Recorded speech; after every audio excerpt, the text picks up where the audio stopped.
اب ان کے قریب کیسے ہوں؟ آپ سوچیں گے، میں سوچوں گا، اچھی سوچی ہوں گی سب، لیکن سب سے اچھی بات جو زیادہ معتبر ہوگی، اس کی گارنٹی ہوگی جو نبی کے منہ سے نکلی ہو، کہ اکثرکم علیہ صلاۃ اقربکم منی منزلہ، جس نے بہت درود پڑھا میرے بہت ہی قریب ہوگا۔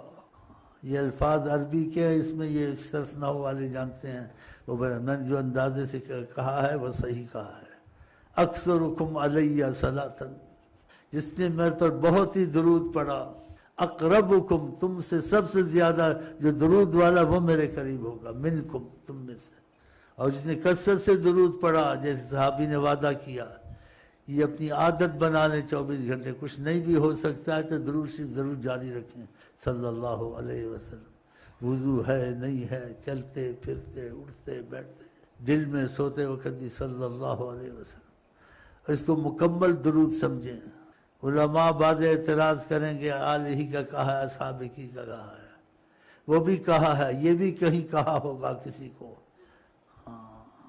یہ بھی کہیں کہا ہوگا، سارا جو کتابیں کہا ہوگا وہ تو ہے ہی ہے، لیکن کتابوں کے علاوہ بھی کسی سے کرم کیا ہوگا، اس کو بھی کہا ہوگا، سمجھ لیں، سمجھ گئے ہیں؟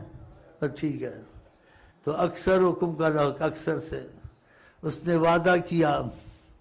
کیوں وعدہ کیا؟ وہ پہلے سے ہی چاہتا تھا آقا جی کو، کہا تکفا ہمک و یغفر ذنبک، کہ تیری دنیا آخرت امان ہو گئی، کوئی بھی تجھے مشکل آئے گی، مصیبت آئے گی، کسی چیز کی فکر ہوگی، پریشانی ہوگی، وہ ٹل جائے گی، کوئی بھی گناہ ہوگا، کچھ ہوگا تیرے سے، گناہوں سے مصیبت آتی ہے، لیکن تو درود بہت پڑھتا ہے، تیرے پر گناہوں سے مصیبت نہیں آگی، تجھے معافی ملتی رہے گی، اور جو تیری پریشانی ہوگی، اگر تم کثرت سے درود پڑھا، وہ تیری پریشانیاں دور ہوتی رہیں گی۔ نبی کی بات خدا کی زبان ہے، غلط نہیں ہوتی، ہاں، تو یہ کوشش کرے، کچھ نہیں ہو سکتا ہے تو بہت پڑھے۔ کہتے ہیں کہ بہت طریقت میں پڑھتا تھا درود سے، اللہ، تو محبت کی آواز آقا کی زبان سے نکل کے بہت درود پڑتا ہے۔ کیا کہا؟ کہا اتنا درود پڑھو پاگل ہو جاؤ۔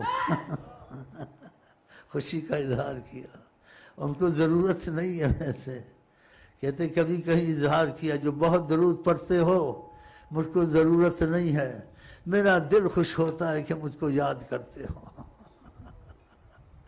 کیا مطلب؟ کہ میں تم سے بہت پیار کرتا ہوں، جب تم ان سے پیار کرتے ہو میں اور زیادہ پیار کرتا ہوں۔ تو خدا تعالیٰ کرے اور کچھ ہو نہ ہو وہ بھی ہو، لیکن درود شریف کی کثرت ایسی کر لیں کہ آپ کسی بات کرتے ہیں تو دور سے درود شریف نکل جائے، کسی کو بلاتے ہیں تو آقا جی کا نام نکل جائے، ایسے جیسے وہ خیال ہوا تھا تو بھائی تم آمین کو بلا رہے ہو، یاسین کو بلا رہے ہو، سلطان کو بلا رہے ہو، یا کسی غلام یاسین کو بول رہا ہے، تم کہتے آقا جی، وہ آقا جی، او آئی ایم سوری۔ ہاں، نماز پڑھ رہے ہو، ہاں جی، نماز میں پڑھتے پڑھتے درود شروع کر دیں، یہ کیا ہو گیا؟ پھر نماز شروع کی، 2-3 دفعہ ایسے ہو گیا، ایک ہی یہ کیسے ہو گیا؟ کدھر جا رہے ہو؟ میں آقا جی کے پاس جا رہا ہوں۔ وہی چیز غالب ہے ذہن میں، تو پھر ادھر ہی زبان چل جاتی ہے۔ تو خدا کرے اس قسم کی حالت ہو جائے۔ ہاں، انسان فقط ایک درود شریف پڑھتا رہے نا، ان کی ذات تو وہ بڑی چیز ہے، سفارش تمہاری کسی مصیبت میں، ان کا نام پڑھتے پڑھتے تمہاری مشکلیں حل، ہر کثرت سے پڑھو، نام مبارک میں لینے سے برکتیں اور خیریں شروع ہو جاتی ہیں۔ وصلی علی محمد۔